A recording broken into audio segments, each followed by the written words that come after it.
په دې رمضان مبارک کې تاسو ته یو ناشنا خبر کوم. د افریقي یو ملک دی، د افریقي یو ملک د کیمرون نوم یې غالبا،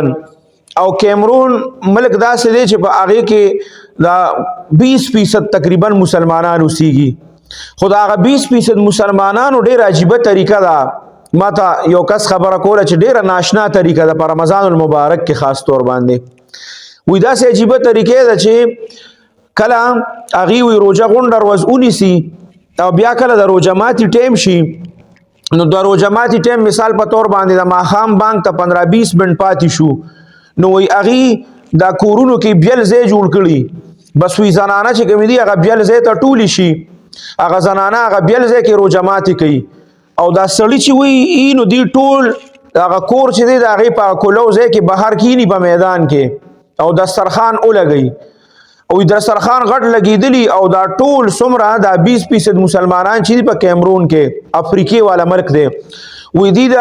ماښام د بانک نه 15-20 منټ مخکې د کور د دروازې ټولې کولو کي. وایي د مسلمانانو په هغه علاقه کې چې ګرځي، وایي دا ټولې دروازې مکمل کولو کړي. وایي هغې زمونږ هغه ملګري وایي چې دا ته موږ تپوس وکړو چې دا تاسو ولې دا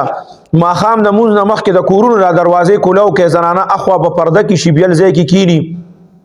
وایي دا موږ د دې وجې کولو کو که یو مسافر یا یو سړی داسې رواني په لاره باندې او هغه مسلمانی او روژه ماتي ته نشي رسېدی،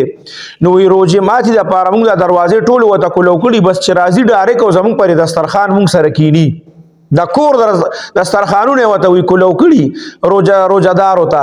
بس چې راځي او موږ سره روژه ماتې کوي، او یو روژهدار چې یو میلمه زموږ دپاره راشي او موږ سره کینی، دا موږ د دې د وجې کولو کړي چې هر سړی دا خپل سعادت ګڼي چې یو روژهدار راشي او موږ سره کینی او روژه ماته کړي. نو دا څومره ښه نظام دی او څومره ښه سیسټم دی.